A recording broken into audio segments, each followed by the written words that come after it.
right, so now we are at the main event.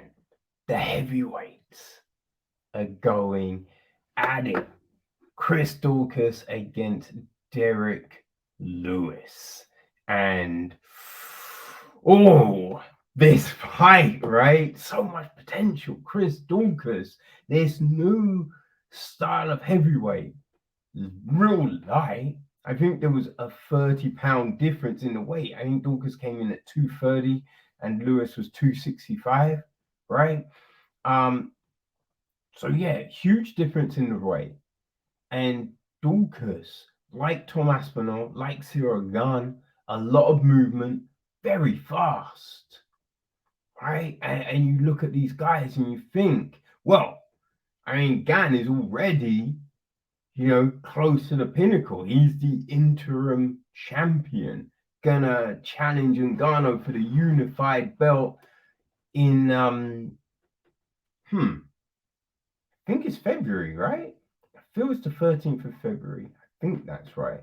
Or maybe that's the January pay-per-view. I forget. It's one of the two. But soon. So this fight here, it's going to show us a lot. Well, it showed us a lot. It showed us a lot, right? Like we were going to look at it and go, hey, is Daukaus, because this is his fifth fight in the UFC, right? Is this going to be the jumping board? The springboard to the upper echelon, right? Which would then, you have to think if a win would be a fast track to the belt, like probably 2 more fights, and you could say maybe. And Lewis coming off that performance against Gane, where he just didn't get going, and he said that it was just the nerves, fighting in his hometown, this huge occasion. It just got to him. So it's like,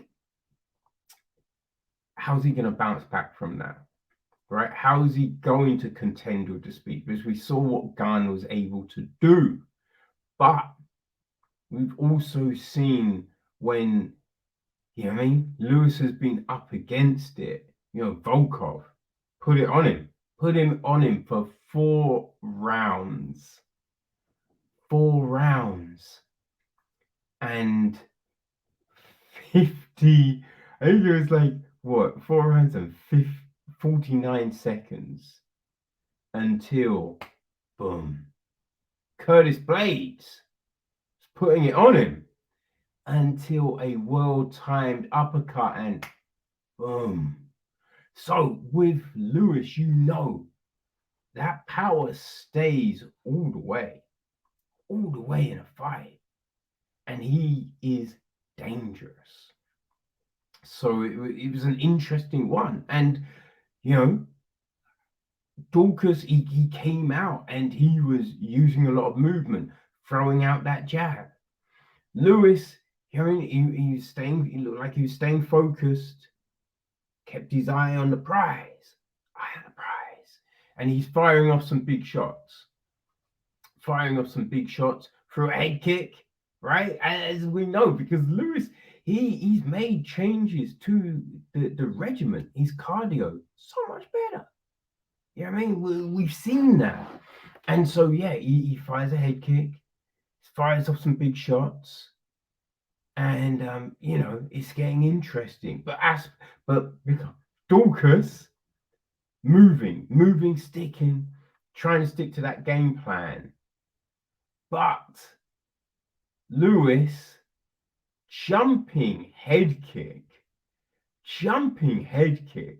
which is just one of those oxymorons, right? Derrick Lewis, jumping head kick? What the fuck, son? That's what he did. And, it didn't land flush, but it kind of rocked Daukaus slightly. And that was it. That's all it needed, because Lewis then came on, right? And we don't always see that this early in a fight. But Lewis, man, weren't playing. he came on and kept it going, just bringing those shots. And it was a right hook, left, and an uppercut. That was it. That rocked Daukaus, and the uppercut just made him go limp. Few hammer fists, maybe not necessarily needed, but just to be sure. And that was it.